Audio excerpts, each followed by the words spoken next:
What's up, Bryce? Let's get to it. What's up, man? Not much, brother. Hey, so we've had a very eventful week in the NBA. I wish we could have jumped on sooner this week, but Sunday is our day, so let's just dig deep into it. This Meyers Leonard video that surfaced earlier this week kind of caught me off guard at first. I didn't understand the meaning of the word. I still don't, but I just know it's a bad word that he used in the video. When did you first know of this word that was so horrible to the Jewish community? I don't think. I mean, I remember knowing it young, but not from. We were talking about this earlier. Not from like personal experience. I didn't grow up around a large Jewish community, I guess you could say. So like, I didn't really hear it, but I heard it in movies, and then like from watching movies, I kind of figured out what it. Not what I guess the origins or what it means exactly. I just knew it was like something mean to say to a Jewish person. Got it, But got I it, got it. like it at some point. I just know that. I can't say it was like an experience or anything. I know there were some movies, especially when we were kids, that covered like some of the events of the Holocaust and things like that. I never saw those movies, so that's why I wasn't familiar with the word if it was used in those movies. But my take on Myers Leonard is one, he's an idiot. His apology was extremely weak. Um, it was embarrassing for the entire Miami Heat organization, which I happen to be a fan of, and also our owner is Jewish, so it just did not work. There's no angle where this worked out. Um, so I'm deeply sorry as a Heat fan that one of our players said something that offended so many people. And I know you don't watch a lot of First Take, but Max Kellerman actually did a great segment on it because he's Jewish as well. So he did a great segment on it. He was more sympathetic towards Myers. I know Elderman from the NFL was a little more sympathetic towards Myers, wanted to educate him on the Jewish community, but at this point, everyone should be educated on what to say and what not to say. And with the freeness that the word flowed out of his mouth during the conversation that he was having with the kid online, there's no doubt that he's used that word before. Like he's absolutely used that word before. Were you surprised at how freely it came out? No, no. I mean, here's the thing too, and I'm not defending him by any means because there's a lot that points to him not being ignorant to the fact that he shouldn't have probably said it. But when if you've ever been just gaming, you also know that the usually the people if you're talking, if you're mic'd up and you're playing against someone, usually they don't even know what you are sometimes, and they're just saying filthy shit, Like before you even do anything, you'll hear some racist stuff. You might not even be that race, and you'll hear it from everybody. So that actually just goes on a ton in the gaming world, I would say. But the problem is he's streaming and this girl's recording it. So, and you're a professional basketball player on a team that kind of heralds the idea of equality, especially when the Black Lives Matter movement was like surging in popularity just a year ago or so. Like the Heat front office, their management, they kind of like they have a certain edge or attitude to them, and they seem to lead the league amongst some other teams in terms of like how they deal with stuff, and they always seem to be on the like the good side of how things are going or should be perceived. And then you have Myers Leonard, who does the exact opposite of that. And like you said, the owner of the team is Jewish. Even if what he's saying is he doesn't know what he didn't know what the word meant. Um, he may not technically have known what it meant, but then he knows that it was a hurtful thing to say. Right, And right. also, he's living and plays in Miami with a Yeah, massive Jewish community. exactly. Like he knew what he was doing. He knew what he was doing. The problem is, he was like Shannon said in that video. He was comfortable. He was playing video games. They're saying mean shit to each other, and he got caught. Like I get it because you hear filthy things on there, but like I said, he has so much more like on his shoulders and to think about. So you can't just run around saying crazy things like that. And then his apology was weak, so The it doesn't apology look was good. very weak. Yeah, the apology was very weak. And I was talking to a couple of other our writers, Kenneth and Nick, and we were having an exchange, text exchange about it. Nick brought up, forgive me, Kenneth brought up a good point that I was actually thinking about during that exchange. It's like when the NBA decided to take a social justice stand last year in the bubble, Meyers Leonard was one of the few people who decided to still stand for the national anthem, which is his right. Absolutely 100% was his right. But people who tend to go against a certain movement may tend to flow towards using certain words like he used. So, fool me once, what is it? Shame on you. Fool Are me we doing twice, shame on me. that George Bush one? Yeah, I'm doing the George Bush one. Can't get fooled again. Right, can't Um, get fooled again. So yeah, yeah, bro. yeah, Like I see you, Myers Leonard. like small things pointing in his direction. Like Right, I'm gonna have to keep an eye on you. He's right. gonna I end see up you. keep playing in the league. He's gonna end up in like or Utah. Utah. I will. I want to read a statement because there's a lot of statements that fell on the situation this week. But I do want to read one from Udonis Haslam, who is the heart and soul of the Miami Heat and one of the team captains. So he said that we can't tolerate that here. Right is right and wrong is wrong. Since I've been here with this organization and to the day I leave and beyond, we're gonna try to be on the right side of everything. So that was from Udonis Haslam, and that speaks to the culture of the Miami Heat. Myers Leonard, he was only a team option deal for next year, where we decide if he comes back or not. He's never going to put on a Heat jersey again. Like that's just set in stone. Um, we Once may Haslam tr- speaks on it, like if it's negative, then it's pretty much a done deal. That's a done deal. Yeah, the captain done spoke. That's a done deal. So Myers more than likely may get traded at the trade deadline just as a salary dump, and then whoever gets him will probably just go ahead and cut him then. But he's never going to be in a Heat jersey again. Like I can say that from the two incidents we've had. You know, again, it was his right to stand for the national anthem at the in the bubble, but it did rub a lot of people the wrong way. And now we have this incident, so it's like, yeah, we see you, bro. So you're gone. You're crap anyway. You're gone. Sorry. So Yep. I let's. think rightfully so in this situation. Oh yeah, he's like, dude, he's a fucking idiot. Like you just you can't do it. Speaking of fucking idiots, great segue by the way. Madison Square Garden security was giving Patrick Ewing a hard time. Can you explain this? Like how? Well, How do you ask didn't Patrick Ewing? wasn't it the security at Madison Square Garden that had issues a few years back with another player, Charles Oakley, and then right? even after that, Spike Lee. Like what is going on?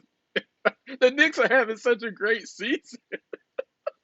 Well, I read some of the comments on there on like the videos and stuff, and they're like, well, a lot of these security guards or whatever, some of them were foreign. Maybe they just don't come from a time they don't remember these people. And I'm thinking, what? Yeah, maybe. But I mean, how many things do you got to walk past in the building where you're like, this guy looks familiar? Like, there's probably huge posters of them up, or Right. something. Like, there should be some sort of education to the building when you get hired. Something. Yes. Because Yes. at Yes. this point, if you don't know that who Patrick Ewing is walking through there, then and I get with some people are like, well, they're doing their jobs and this and that. I get it, but there's like a human element here. There's a judgment call that should be made. Right. I could be working. I'd be working anywhere. Patrick Ewing walks through. I'm like, he's supposed to be here. hmm Just let him go. Let Just alone, let him go. let alone at Madison Square Garden. Yeah. Like He he could said, go I eat at thought the this was store if he wants. I don't care. Dude, he had his jersey hanging up in the rafters, and like he said, I thought this was my house. What's going on? Like, kudos to him, though, because he led Georgetown to the Big East championship. So that they just won that yesterday. So kudos to Patrick Ewing. Growing up and watching Patrick Ewing as a kid, I didn't think that he would turn out to be a coach. But he was an assistant coach in the NBA for years, and now he's transitioned to the college head coach. So he's actually doing good because they were unranked, and now they've won that tournament. So we'll see what they do in the NCAA tournament because they Georgetown may be back, believe it or not. I wonder if this just like his roundabout way to trying to get into the NBA because he didn't have a lot of Oh, success, it seems, trying to get a head coaching position in the NBA, right, which seemed to be his goal for a little bit.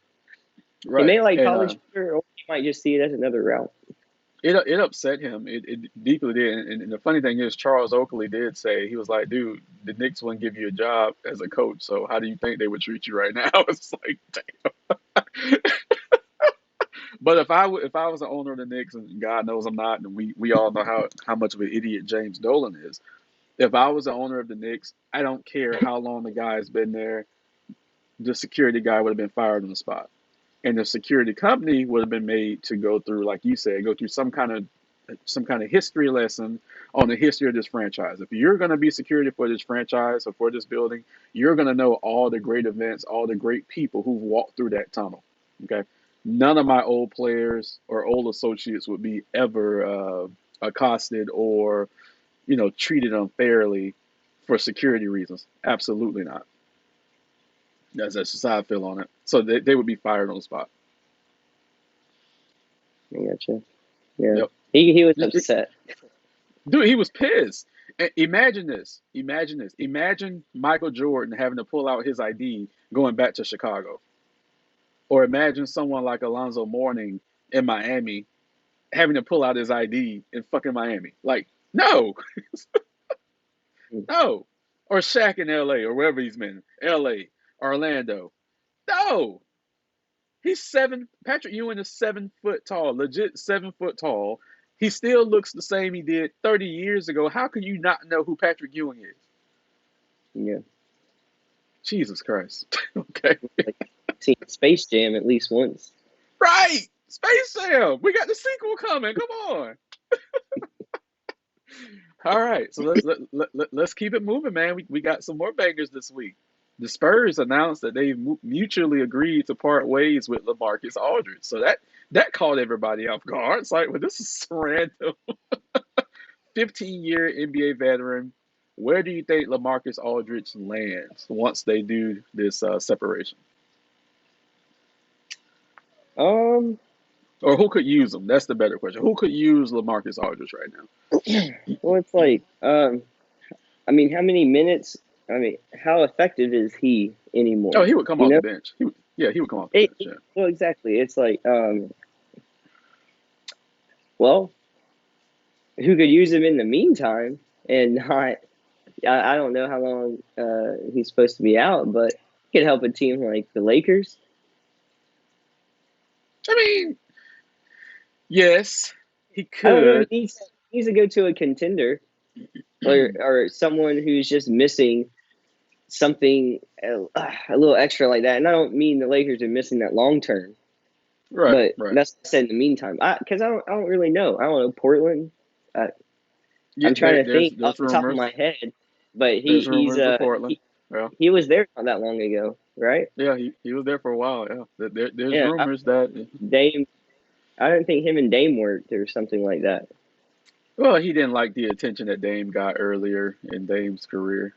But I mean, we see what Dame has morphed into. So rightfully so, Dame deserved all that attention. LaMarcus is a chill guy. He's very laid back. Boston is positioning themselves to make a deal. What about There's a Charlotte? whisk. I'm sorry, what? What about Charlotte?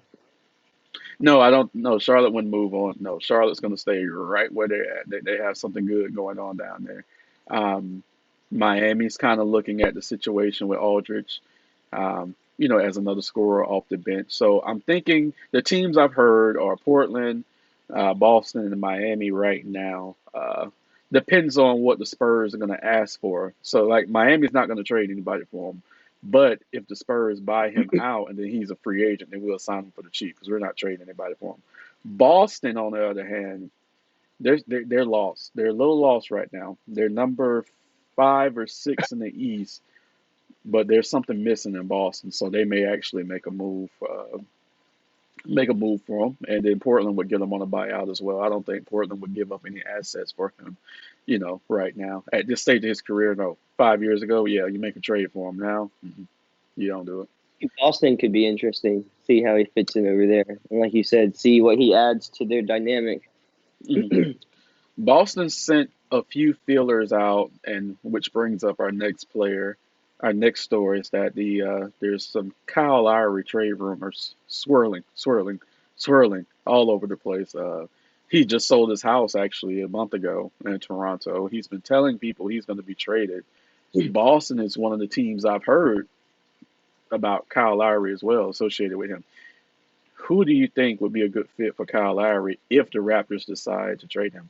Because last night Charlotte beat the brakes off of Toronto. Hmm. I mean, where do you think he'd fit best? I'm hearing, I don't know if this recent injury to Joel Embiid kind of messed things up, but I'm hearing Philly. I'm hearing Philly strongly, which means your boy Ben Simmons might be out the door. Well, that might be long term best for Ben Simmons and could be Mhm. better for Philly as a team to Yeah, have a slightly, a more traditional point guard than one who clearly has experience and lots of playoff experience from all his time losing, except for the 1 year. Uh, but I mean, that kind of makes. I mean, for both teams, it can make sense. right, right, right. Yeah, for sure. I'm hearing Philly. Heard a little bit about Boston, but I think Philly's the one that's going to make a big push for him because with Embiid playing at the MVP level, like he's my MVP right now, despite the recent injury. I think Ben Simmons is kind of expendable at this point. You can't fault them for making that decision. So I think Doc Rivers has seen what he needed to see, and it's time to move on. Move on. I will say Daryl Morey, the former GM in Houston, has a history with Kyle Lowry because if we remember, Kyle Lowry played a little bit in Houston as well. So there is some familiarity there between the two guys. So look out for Philly because they may make a move for Mr. Lowry, and if they do that, then Toronto's in straight rebuilding mode at that point. Yeah, for sure. 1 second. Boom. All right. Where does Toronto go? Do you think they just go into a complete rebuild or like a half rebuild? What do you think their options are? Because the East is actually getting so strong. Toronto may be bad for a long time going forward. Yeah. I mean, that's what I would do. Almost see, like, think of it as like who's young, who's got some upside. You bring in, if that trade goes through, you bring in Ben Simmons. You kind of have a piece to build around. I don't know if I would consider him like my main go-to guy. You still have to figure out a way to either draft or trade for someone. I don't know how desirable Toronto is as a team to, potential free agents when only Ben Simmons is there. They have like they've had pretty good success over like the last 10 years. One championship, but we saw what it took for them to get that there. Like I said, they need the guy or they need someone of that caliber. So it's hard to draft that, but you don't know. I mean, they never seemed like they went the draft route before. Like with the DeRozan, like Kyle Lowry era for a long time, they just went, they kept trying to move pieces around them. They got Serge for a little bit. Like they just kept trying things out. They didn't Yeah. never seem to give up and go for the draft route. So I'd Under be this surprised. regime, though. Yeah. So Yeah. I think they'll just try to build around Ben Simmons and find a way to get a free agent there. whether through trade or, you know. Got it. Yeah, under this regime, this will be their first major rebuild if they go ahead and get rid of Lowry. So we'll see. 'Cause, look, you can't be good, and sometimes you can't even be decent for a long stretch. You have to hit the reset button. You have to blow it up. So it just, we've seen situations where teams try to be at least decent for a while, and it still doesn't work, and the fan base is like dried out. So we've seen it. So we'll see what Toronto does. Moving right along, dude, we're firing off today. How shocking is it that last week we did our NBA surprises and we forgot to mention one of the best 3-point shooters in the NBA this year is Lonzo Ball. How did we not see that coming? I'm sure a lot of people didn't see that coming. Dude, so yeah, go ahead. Sorry. no, I was going to say, as of a few days ago, Lonzo Ball has made more threes than Trae Young in Atlanta, Luka Doncic, Jason Tatum, Bradley Beal, Devin Booker, and LeBron James. I don't know why LeBron's on this list. And he also has a higher 3-point shooting percentage than all those guys. When did this happen? Uh, apparently, well, nobody was paying attention to his 3-point stat system. And also, I mean, that's not like a list to be laughed at. Bradley Beal is like the leading scorer. Yes. Devin Booker and Trae Young are like known for being able to score from anywhere, and they have Right. tons of 3-point highlights. Like, you just wouldn't think that. I mean, just those three: Devin Booker, Trae Young, well, and Luka. And Tatum. Tatum's a knockdown shooter now. I mean, that's impressive.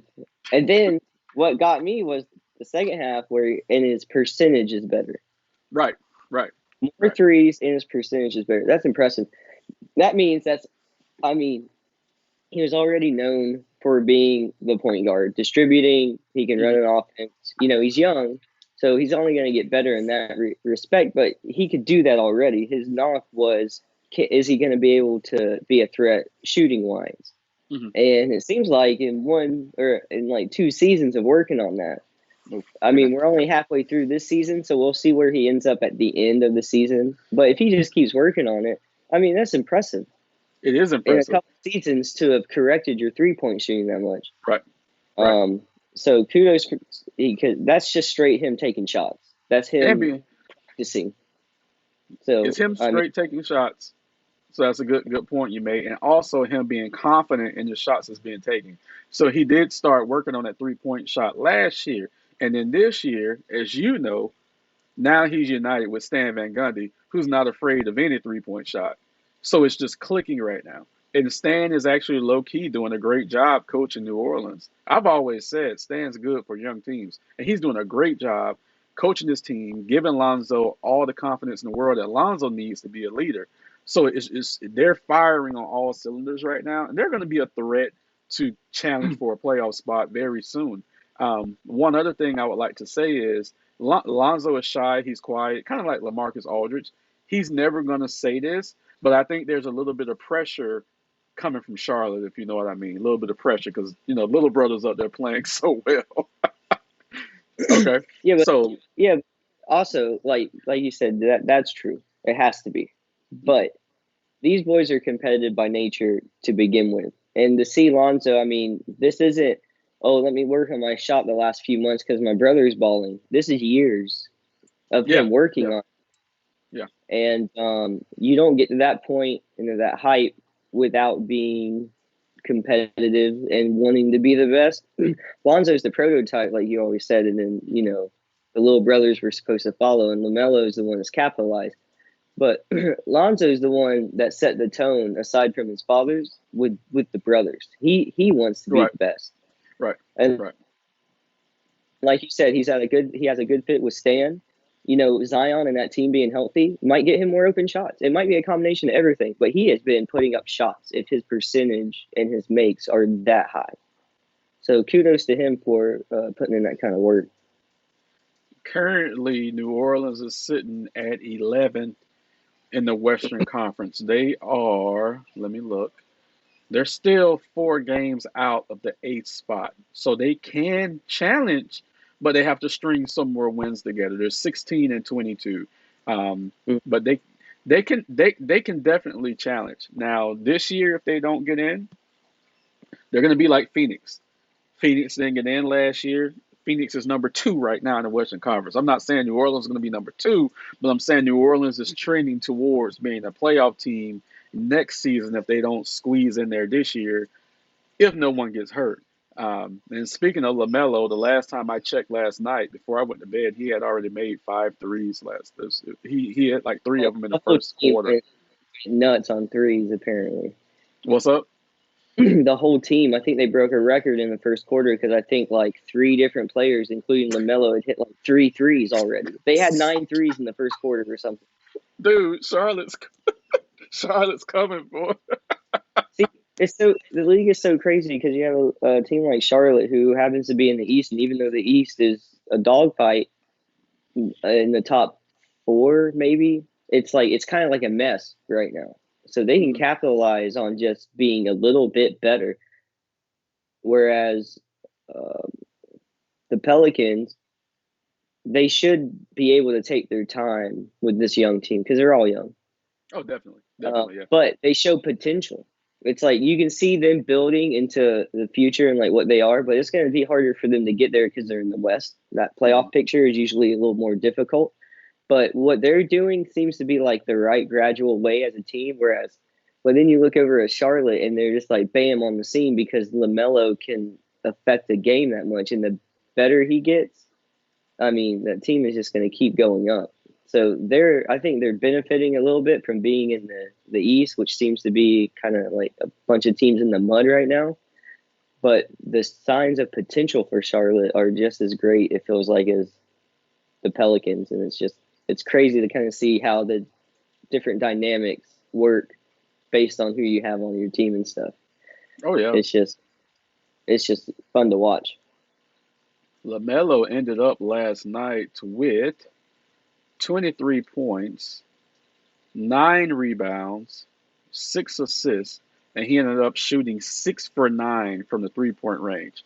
So last week I said the only thing that he's missing, in comparison, when we spoke about, you asked me who I would compare him to, and I said Steph Curry without the shooting.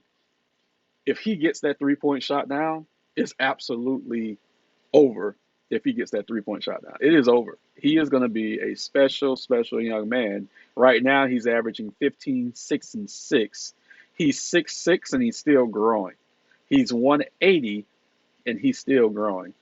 So I think he's going to end up at 6'9".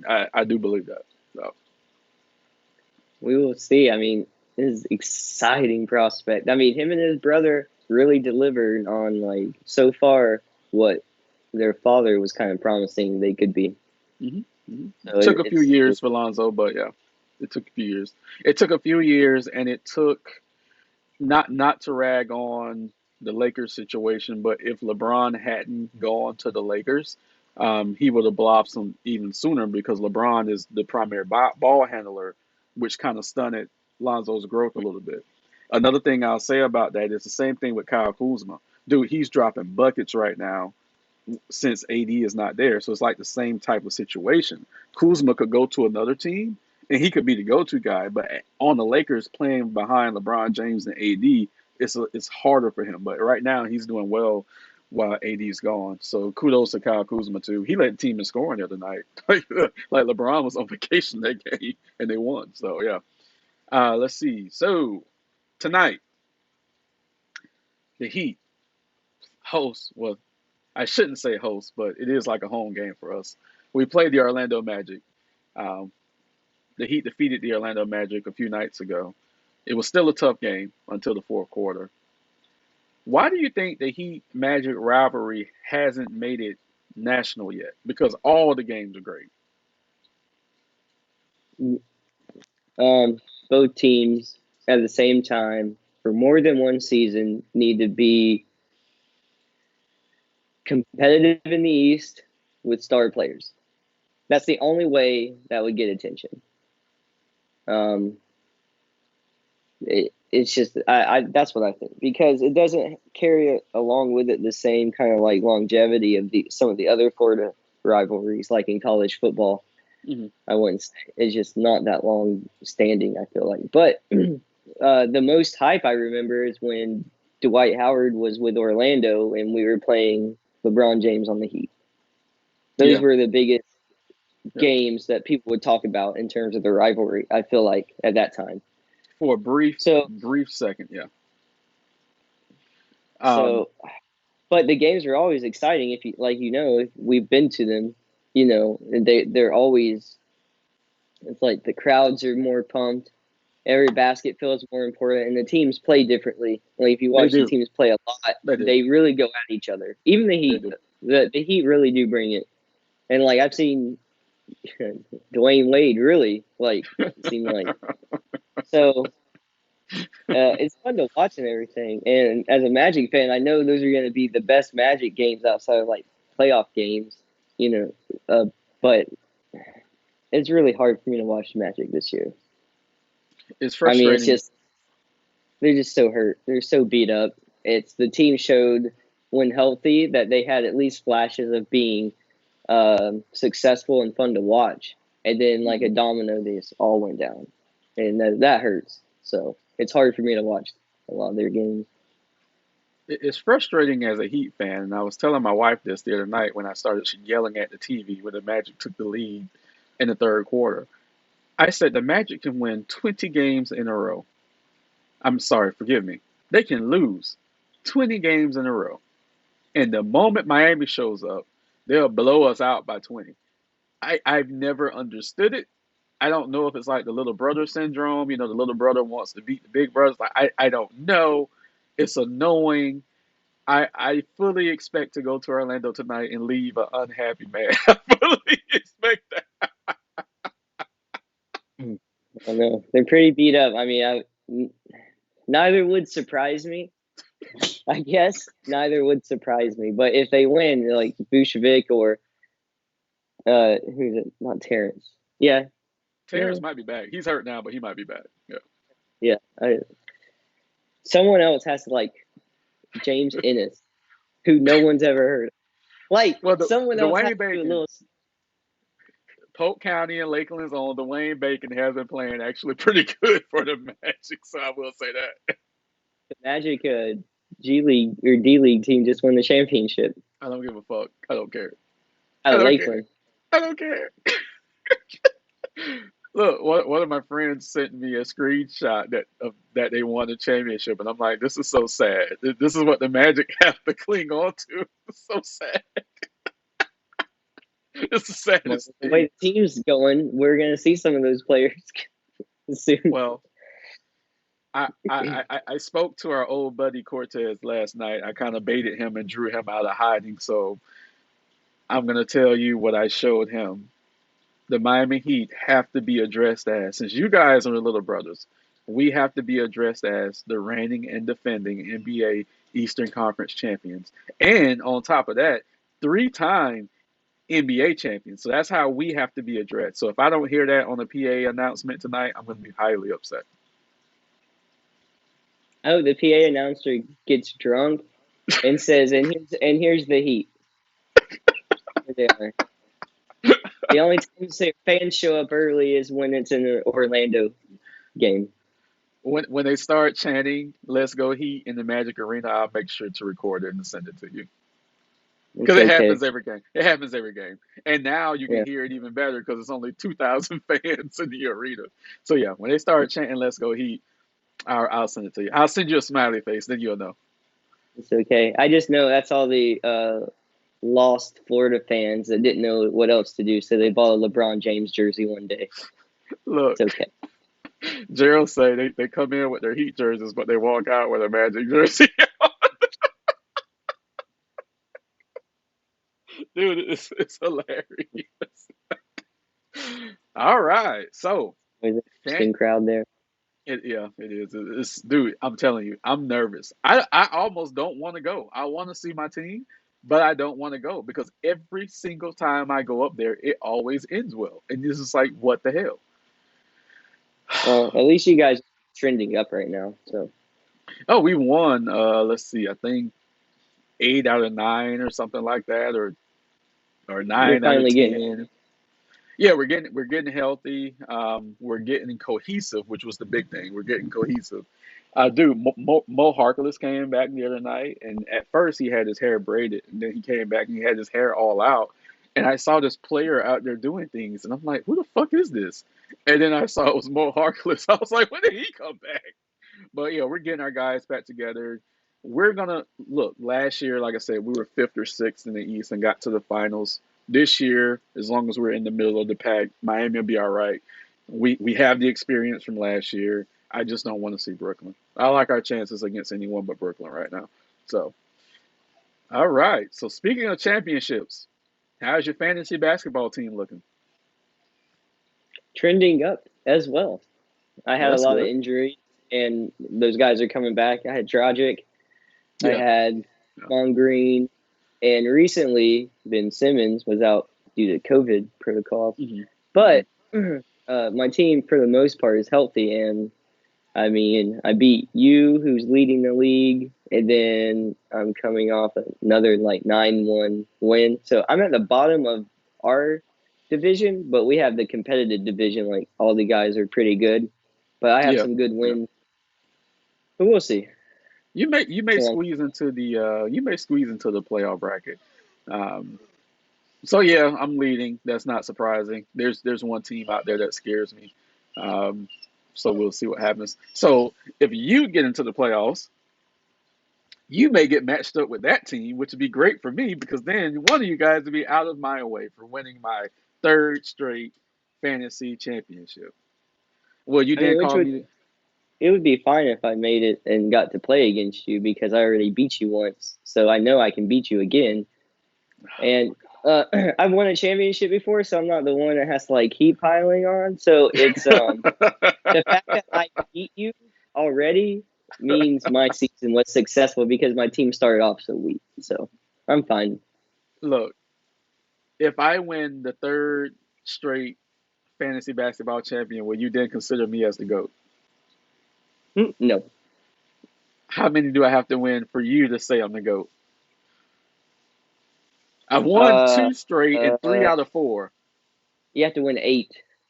Fuck You have you, to win more Bryce. than Tom Brady NFL championships. And Ric Flair still has more than Tom Brady. Never forget. We can't surpass Ric Flair ever. It's just not gonna happen. And that's how we're going to end the show today. That no matter what we do, we're never going to be as great as Ric Flair. Mhm. Yeah. To be the man, you got to beat the man. And ain't nobody beating the man. No, he survived too much at this point to even try. Bro, that was a great way to end the show. We'll see you guys next week. Have a good one.